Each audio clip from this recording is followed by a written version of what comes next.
Hello बच्चों, आज आपको फाइबर एंड फैब्रिक्स जो हमारा चैप्टर चल रहा है उसमें पेज नंबर 21 पे स्पिनिंग कॉटन यार्न, तो सूती तागे की जो कताई होती है उसके बारे में आपको इसमें बताऊंगा मैं। आप देखिए, आप इसमें आगे तक को देखेंगे। स्पिनिंग कॉटन यार्न, तो सूती तागे की कताई, इसके बारे में आप पढ़ रहे हैं। You can try making cotton yarn yourself. आप स्वयं भी खुद भी सूती तागे बनाने का प्रयास कर सकते हैं। ओके, बहुत सरल है ये। इसमें एक एक्टिविटी दी है, एक्टिविटी 4 देखिए आप। Hold some cotton wool in one hand. एक हाथ में थोड़ा रुई लीजिए। घर में बनाते हो ना आप, दिया बनाते हो जिस समय रुई को खींचते हो, वही चीज़ बता रहा है। एक हाथ में कुछ रुई पकड़िए। Pinch some cotton between the thumb and four finger of the other hand, और दूसरे हाथ के अंगूठे और तर्जनी की सहायता से ऐसे कुछ रुई लीजिए, अपनी हाथ में ले लीजिए रुई को। Now gently start pulling out the cotton of. धीरे धीरे, जेंटली में धीरे धीरे इस जो कॉटन है उसमें रुई है उसको धीरे धीरे बाहर को खींचना है। चित्र नंबर देखिए, तो ये 3.9 में दे रखा है आपको। ये वो रुई ली उन्होंने, और रुई लेने के बाद धीरे धीरे खींच रहे हैं रुई को, while continuously twisting the fibres. जब आप रेसों को लगातार ऐंठते भी रहिए, घुमाते भी रहिए। ओके, जब आप इसको खींचते हैं तो धीरे धीरे ट्विस्टिंग करते, ट्विस्टिंग द फाइबर्स, उसको थोड़ा घुमाते भी रहिए। Are you able to make yarn. क्या आप अब धागा बना सकते हैं? आसानी से बना सकते हैं आप, कोई बड़ी चीज़ नहीं है ये। The process of making yarn from fibre is called spinning. तो आप समझ गए हैं। कभी कभी परीक्षा में आता है कि कताई किसे कहते हैं, तो रेशों से तागा बनाने की प्रक्रिया जो है, फाइबर से फैब्रिक बनाने की जो प्रक्रिया है, वो क्या कहलाती है? स्पिनिंग कहलाती है, कताई कहलाती है। In this process fibre from a mass of cotton wool are drawn out and twisted. इस प्रक्रिया में क्या होता है? रुई के एक पिंड से, एक गोले से रेसे को खींचकर ऐंठते रहते हैं। This brings the fibre together to form yarn. और इससे क्या होता है? ऐसा करने से रेसे आसपास आ जाते हैं, बहुत नज़दीक आते हैं, और उनसे क्या बन जाता है? धागा बन जाता है। A simple drive used for spinning is called a hand spindle. यह कताई करने के लिए, ये धागा बनाने के लिए एक बहुत ही सरल युक्ति है, एक बहुत सरल उपाय है। वो क्या है? तकुआ, तकली बोलते हैं जिसको। आप देखते होंगे जब पंडित जी लोग इधर उधर चलते फिरते हैं कभी कभी, तो आपने देखा वो उनके हाथ में एक तकली रहती है, एक तकुआ रहता है। वो ऊपर से धागे को उसको घुमाते रहते हैं, समझ रहे हैं आप? तो ये कताई के लिए जो बढ़िया हमारा साधन है वो क्या है? तकली है। वो घूमते रहती है। ऑल्सो कॉल्ड तकली। इसको हिंदी में भी आपने कहा कि इसको क्या कहते हैं? तकली कहते हैं। अंदर hand operated device used for spinning is चरखा। और हाथ से प्रचलित कताई के उपयोग में आने वाली एक अन्य हमारे पास साधन भी है, जिसे क्या कहते हैं? चरखा। गांधी जी वाला चरखा। ओके, वो वाला चरखा है ये। वो भी कताई करने के काम आता है, रेसे बनाने के काम आता है। रुई से जब गांधी जी बैठते थे साबरमती आश्रम में, तो रुई के गोले लेकर के, खूब रुई लेकर के वो क्या करते थे? कताई करते रहते थे। तो इसको चरखा बोलते हैं। चरखा आप देखिए, चित्र आपके बुक में बना है 3.11। ये आपने चरखा देखा भी है। Use of charkha was popularised by Mahatma Gandhi as part of the independent movement. तो चरखे का उपयोग कब किया गया? यूज क्या कह रहा है वो? Under hand operated device used for the spinning charkha. Use of charkha was popularised by Mahatma Gandhi as part of the independent movement. जब स्वतंत्रता आंदोलन चला तो उस समय गांधी जी ने क्या किया था? गांधी जी ने खूब प्रचलन में आया था, खूब इसकी पॉपुलैरिटी इसकी जो खूब इसका चलन हुआ, खूब नाम हुआ चरखे का, तो स्वतंत्रता आंदोलन में गांधी जी के द्वारा किया गया वो। He encourage people to wear cloth made by homespun yarn termed as khadi and sun imported cloth made in the mills of Britain. तो उस समय की बात है, तो उन्होंने, जो गांधी जी थे, उन्होंने लोगों को हाथ द्वारा काटे गए तागों से जो वस्त्र पहनते थे ना, तो उनको कहते थे खादी पहनने के लिए। और जो ब्रिटेन की जो मिलें थी, उन मिलों की में बने हुए आयातित कपड़ों का बहिष्कार किया था। उन्होंने कहा जो इंग्लैंड के लोग हैं, जो ये अंग्रेज हैं, इनके मिलों में जो कपड़ा बना है उसको मत पहनो। आप लोग क्या करो, आप चरखा चलाओ, धागा बनाओ, धागे से खादी बनाओ और उसको आप प्रयोग करो। ओके। और to popularise and promote khadi, और खादी को खूब बढ़ावा देने के लिए, प्रचलित करने के लिए the government of India, Bharat सरकार ने क्या किया, ए बॉडी कॉल्ड खादी, एक संगठन बनाया, एक संगठन का निर्माण बनाया, ठीक है, जिसे खादी एवं ग्रामोद्योग आयोग कहते हैं, called khadi and village industries commission इन 1956। तो भारत सरकार ने 1956 में एक संगठन बनाया और उसका निर्माण किया, और उसका नाम क्या रखा, खादी एवं ग्रामोद्योग आयोग रखा गया। Spinning of yarn on a large scale is done with the help of spinning machines, और ज़्यादा मात्रा में धागों की कताई का कार्य करने के लिए मशीनों की सहायता से किया जाता है। अब हाथ से इतना ज़्यादा, हम बहुत ज़्यादा इंडस्ट्री लेवल पे, उद्योगों के स्तर पर तो हाथ से नहीं बना सकते, तो इसके लिए हम मशीनों का भी प्रयोग करते हैं बड़े पैमाने पर जब हम इसको बनाते हैं। After spinning yarns are used for making fabrics, और जब कताई हो जाती है, कताई के बाद क्या मिलेगा, धागा मिलेगा, और धागे का उपयोग हम किस में करते हैं, मेकिंग फैब्रिक्स में, कपड़ों को बनाने में, वस्त्रों को बनाने में इसी धागे का प्रयोग किया जाता है। ओके, ये आपने देखा अभी सूती कपड़े से कैसे कताई की जाती है। अब है यार्न टू फैब्रिक, किस प्रकार से तागे से कपड़ा बनता है। अब आगे देखिए इसको। There are many ways by which fabric are made from yarns, तो तागे से वस्त्र बनाने की कई विधियां हैं।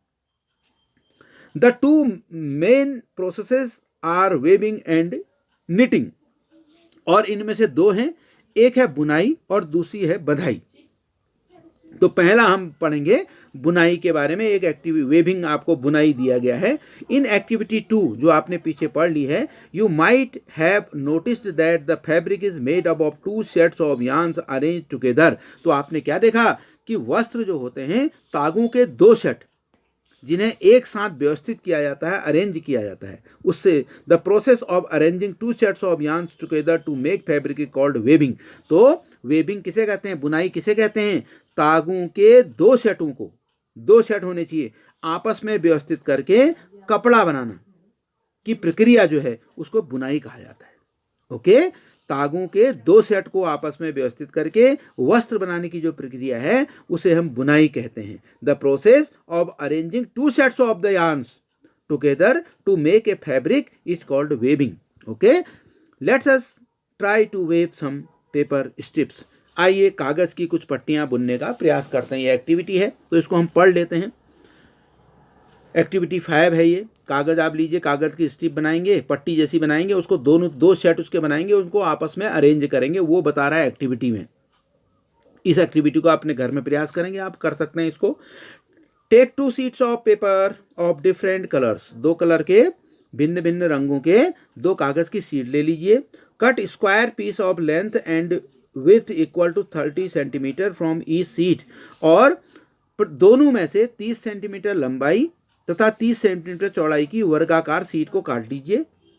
Now fold both the sheets into half, अब इन दोनों शीटों को आधा मोड़िए। On one sheet draw lines as shown in the figure 3.12a। तो इसमें 3.12a आगे आपको मिल जाएगा, ये दे रखा है, देखिए ये बन रखा है। इनको फिर लीजिए और फिर क्या करना है, अब इन दोनों शीटों को आधा मोड़िए, एक सीट पर चित्र 3.12 जो आपका लिखा हुआ है उसको आप देखिए, दिखाए गए अनुसार रेखाएं खींचिए और दूसरे सीट पर 3.12B में दिखाए अनुसार रेखाएं खींचिए। तो आपको रेखाएं भी दी हैं, उन्होंने देखो बच्चों ने जो बना रखा है आपको, इसमें लिखा है वेविंग विथ पेपर स्ट्रिप्स, ये आपको दे रखा है। इस तरह से आप इसको कर सकते हैं और आराम से आप इसको फिर आगे को चल सकते हैं। अब ये हो गया स्ट्रिप्स। फिर इसके बाद है in similar manner, in similar manner 2 sets of yarn are woven to make fabric. इसी प्रकार से, जिस प्रकार से आपने ये देखा, इसी ढंग से तागों के 2 शटों को बुन करके वस्त्र भी बनते हैं। जैसे पट्टियों से देखा आपने चित्र में, उन्होंने एक वस्त्र जैसा बना दिया, पूरा एक कपड़ा ऐसा लग रहा है वो। इसी ढंग से तागे के 2 शट को बुन करके वस्त्र बुने जाते हैं। The yarns are much thinner than our paper strips. हालांकि जो तागे होते हैं वो बहुत कागज की पट्टियों की तुलना बहुत पतले होते हैं। जो तागे होते हैं, यार्न जो होते हैं, तो कागज बहुत मोटा आपको दिख रहा है, लेकिन बनाने का तरीका यही है। Okay, of course weaving of fabric is done on looms.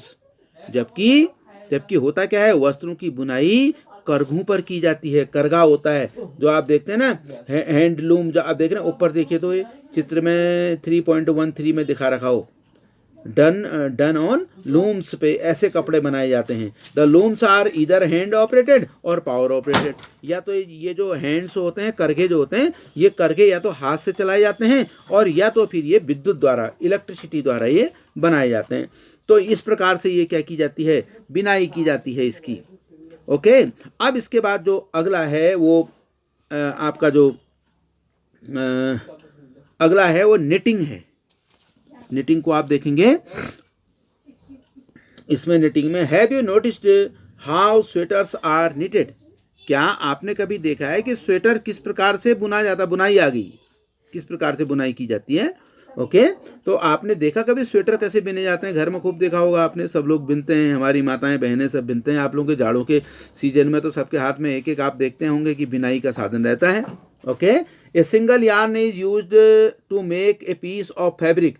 तो आप देखते होंगे कि बुनाई में क्या होता है, केवल एक धागे का प्रयोग करके कपड़े को बना दिया जाता है। Okay, have you ever pulled the yarn from A torn pair of socks. क्या आपने कभी किसी फटे हुए मोजे के किसी धागे को खींचकर देखा है? देखा होगा आपने, अक्सर ऐसा होता है। व्हाट हैपन्स, क्या होता है? ए single yarn gets pulled out continuously as the fabric gets unraveled. Okay, तो इसमें ये कह रहे हैं तब जब आप ऐसा करते हैं तब क्या होता है, एक धागा निकाल कर लगातार आप खींचते चले जाइए तो वस्त्र क्या होता है, उधड़ते चले जाता है। उधड़ गया कहते हैं, उधड़ते खुलते चले जाता है। मोजे और बहुत सी अन्य पहनने की वस्तुएं ऐसी ही बिनाई द्वारा बनाई जाती हैं। ओके, इस प्रकार की बुनाई हाथों से तथा मशीनों द्वारा भी की जाती है। तो ये जो निटिंग होती है, बिनाई, ये मशीनों से भी होती है, हाथ से भी होती है। ओके, फिर है आगे आपका clothing done by hands also by machines.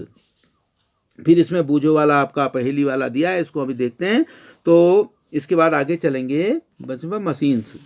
Weaving and knitting are used for the making different kind of fabrics. तो जो वेविंग है और निटिंग है, ये दोनों क्या की जाती है, बहुत से कपड़ों के निर्माण में प्रयोग की जाती हैं। These fabrics are used for a variety of clothing items. और इन वस्त्रों का उपयोग पहनने की बहुत से, कोई टोपी बनी, स्वेटर बनी, कपड़े बने, इससे बनते रहते हैं। ओके, पहली, पीछे चलिए, पहली wants to know if you have seen any fabrics that are made of the fibres on the outer covering of the coconut. What are these fibers normally used for? अब पहली ये जानना चाहती है कि आपने कभी नारियल जो होता है ना, गोला बड़ा होता है जो पोड़ते हैं मंदिर में इसको नारियल, तो उसके बाहरी जो खोल होता है, खोलते हैं तो कितने रेसे होते हैं, वो तंतु होते हैं ना, तो उनसे बने हुए वस्त्र आपने देखे। इन तंतुओं का सामान्यतः किन कार्यों में उपयोग होता है, कह रहा है। तो आपने इसको सोचना है, अपने दिमाग में आपने इसको आइडिया लगाना है कि किन कार्यों का इसमें प्रयोग, किन किन कार्यों में इनका प्रयोग किया जाता है, ऐसा आपने देखना है। ओके, अब है हिस्ट्री ऑफ क्लॉथिंग मटेरियल। जो हमारा क्लॉथिंग मटेरियल है, वस्त्रों का जो सामान है, वस्त्र सामग्री जो है, उसका इतिहास के बारे में आपने थोड़ा जानना है। Have you ever wondered what materials people used in ancient times of for clothes? देखिए, पुराने समय में, प्राचीन काल के लोग पहनने के लिए किस प्रकार के कपड़ों का प्रयोग करते थे, आपको ये देखना है। क्या आप जानते हैं, कह रहा है, क्या आपने कभी देखा है, जानने का प्रयास किया है? It appears that in those times people used the bark of big leaves of trees or animals skins and fawns to cover themselves. तो क्या होता था, वस्त्रों के विषय में जो पुराने हमें प्रमाण मिलते हैं, ओके, जो हमारे पुराने समय में हमको जानकारी मिलती है कि उस समय के लोगों में लोग वृक्षों की छाल, जो पेड़ होते हैं उनके use of bark and big leaves, छाल और बड़ी बड़ी पत्तियां, उनका प्रयोग करते थे किसमें, और जंतुओं की खाल, ये जो वो होती है, स्किन होती है, और इसके जो बाल होते हैं, फर्स होते हैं, उनका प्रयोग क्या करते थे, ये कपड़े को, उनसे अपने शरीर को कवर देमसेल्फ, अपने शरीर को ढकने का काम करते थे प्राचीन समय में, जिसमें कपड़ा नहीं था। हाँ, उस समय की बात है। After people began to settle in agricultural communities, कृषि समुदाय में जब बसना आदमी ने शुरू किया, जब खेती करना शुरू किया, they learned to weave twigs and grasses into mats and baskets. तो उन्होंने पत्ती पत्ती टहनियों को, ट्विग्स को और ग्रास को, घास को बुन करके चटाइयाँ ये बनाना शुरू कर दिया। वाइन्स, इन्होंने टोकरियाँ, बास्केट्स, ठीक है, और इस तरह की चटाइयाँ, डलिया, टोकरी, इनको बनाना शुरू किया। वाइन्स, एनिमल्स, पिल्स और hair were twisted together into long stands. तो क्या करते थे, जो जंगल में बड़ी बड़ी लताएं होती है, लंबे जो रेशे जैसे जो जंगली घासें इत्यादि थी, जंतुओं का ऊन, जैसे भेड़ से निकलता ऊन, उनके बालों को आपस में इन्होंने ऐंठन दे करके, इनको ट्विस्ट कर करके, घुमा घुमा करके, तो इन्होंने क्या किया, लंबी लंबी इन्होंने रस्सियाँ जैसी बनानी शुरू कर दी। और in these were woman into fabrics. अब क्या हुआ, these were woven into fabrics. अब इनको बुन करके, इन जो रस्सियाँ जैसी इन्होंने बनाई, इन धागे जैसे, मोटे धागे जैसे बनाए, उनको बुन करके इन्होंने फिर क्या बना दिया, वस्त्र का निर्माण हुआ। The early Indians wore fabrics made out of cotton that grew in the regions near the river Ganga. ये पूर्व में भारत के लोग जो थे, वो रुई से बने हुए वस्त्र पहनते थे, और जो गंगा नदी के निकटवर्ती क्षेत्रों में कपास उगाई जाती थी, उस कपास से ये क्या करते थे, लोग रुई के ही वस्त्र पहले पहना करते थे। Flax is also plant that gives naturally fibres. जो फ्लैक्स है, फ्लैक्स एक पौधा होता है, वो भी एक पौधा है जो जिससे क्या मिलता है, रेशे मिलते हैं। इन एंशियंट इजिप्ट, प्राचीन समय में इजिप्ट में, मिस्र जिसको कहते हैं ना, मिस्र एक देश है, में cotton as well as flax were cultivated near the river Nile and were used for making fabrics. तो वहाँ पर मिस्र में क्या होता था, वस्त्रों को बनाने के लिए रुई और फ्लैक्स की कृषि जो है नील नदी के निकटवर्ती क्षेत्रों में की जाती थी। जैसे भारत में कहाँ की जाती थी, गंगा नदी के किनारे किसकी खेती की जाती थी, ये कपास की खेती की जाती थी, उससे वो क्या बनाते थे, अपने कपड़े बनाते थे। ऐसे ही मिस्र देश में क्या होता था, ये नील नदी, एक बड़ी फेमस नदी है मिस्र की नदी नील, जिसको आप सामाजिक विज्ञान में पढ़ेंगे, तो वहाँ पर भी किसकी, फ्लैक्स की खेती की जाती थी, उससे वस्त्र बनते थे। In those days stitching was not known. इन दिनों लोगों को सिलाई करना नहीं आता था, ओके, सिलाई नहीं जानते थे लोग। People simply draped the fabrics around different parts of their body. और क्या करते थे, उस समय लोग अपने शरीर के विभिन्न भागों को वस्त्रों से आच्छादित कर लेते थे, कहीं पर भी लपेट लेते थे वो। Many different ways to ways of draping fabrics were used. और शरीर को जो लपेटना होता था, उनका लपेटना किस प्रकार से लपेटा जाता, उसके कई तरीके अपनाए जाते थे, है ना, कई तरीकों से उसको पहना जाता था। With the with the invention of the swimming needle. अब क्या हुआ, सिलाई मशीन की सुई का आविष्कार हुआ। धीरे धीरे किसका आविष्कार हुआ है, सिलाई मशीन का आविष्कार हुआ था। People started stitching fabrics to make clothes. अब लोगों ने क्या शुरू कर दिया, कपड़े की सिलाई की सुई के आविष्कार से साथ ही सिलाई की सुई के आविष्कार के साथ ही लोगों ने क्या करना शुरू कर दिया, इन्होंने अब फिर कपड़ों को सिलना शुरू कर दिया और सिल करके have gone through many variations since the invention. अब इस खोज के बाद, ठीक है, यह वस्त्रों की सिलाई इस आविष्कार के बाद सिले कपड़ों में बहुत सी विभिन्नताएं आ गई। अब आजकल देख रहे हैं विभिन्न प्रकार के कपड़े हैं, विभिन्न प्रकार की मशीनें हैं, सब चल रही हैं आजकल, कोई दिक्कत नहीं। But it is not amazing that even today sari, dhoti, lungi और turban is used as unstitched piece of fabric. अभी भी आप देख रहे होंगे जैसे साड़ी होती है ना, आज की साड़ियाँ जो होती हैं, धोतियाँ होती हैं, लुंगी हैं, सिर में पहनने वाली पगड़ी हैं, टर्बन जो हैं, वो क्या होती हैं, वो टर्बन क्या है, इनको सिल के नहीं, वैसे ही पहना जाता है, इनको बिना सिले ही वस्त्रों के रूप में प्रयोग में कराया जाता है। जैसे साड़ी होती है कहीं सिली नहीं होती है, वो खाली धागे की बनी होती है और उसको पहना जाता है, ऐसा भी आज भी है। Just as there is a large variety in the food eaten all over our country, जिस प्रकार से हमारे देश में क्या होता है, विभिन्न प्रकार का खाना खाया जाता है, country A large variety exist also in fabrics and clothing items. इसी प्रकार से हमारे देश में जिस प्रकार से खाना खाया जाता है जितने प्रकार का, तो उतने प्रकार के कपड़े भी, उसी प्रकार से कपड़े भी विभिन्न प्रकार के होते हैं। कोई कैसे कपड़े हैं, कोई कैसे कपड़े हैं, आजकल तो और भी नए नए फैशन डिजाइन जो आप कह रहे हो सब आ गए हैं। तो ये आपका चैप्टर था, ये आपका पाठ अब पूरा हो गया है ये, और इस पाठ के प्रश्न उत्तर मैंने आपको पहले भेज दिए थे, इसको आप फिर से पूरा पाठ पढ़िएगा। इसमें देखिए नीचे दिया है कॉटन, कपास का गोलक है, फिर उसके बाद कॉटन रोल्स है, फिर गिनिंग होती है, उससे कब रेसे बनते हैं, फाइबर बनते हैं, फाइबर में स्पिनिंग कताई होती है, फिर उससे क्या बनते हैं, तागे बनते हैं, और तागों से बुनाई होती है, बंधाई होती है, फिर इनसे क्या बन जाता है, फैब्रिक बन जाता है। बहुत बढ़िया आपको दिया हुआ है ये, इसको भी आप देख लेंगे किताब में। हाँ, यहाँ पर आप देखिए, इधर आपको मिल जाएगा इस पेज में, और बाकी आप बुक में देखते रहिए, मैंने आपको ये पढ़ा लिया है। और ये जैसे कॉटन वूल है, रुई कहते हैं इसको, फैब्रिक है, वस्त्र हैं, फाइबर हैं, तंतु हैं, रेसे हैं, निटिंग है, इसको कताई कहते हैं, स्पिनिंग है, इसको बुनाई कहते हैं, वेविंग है, इसको भी बुनाई कहते हैं, और यार्न जो है, यार्न माने धागा होता है। तो इस प्रकार से आपका ये पाठ अब समाप्त हो गया है।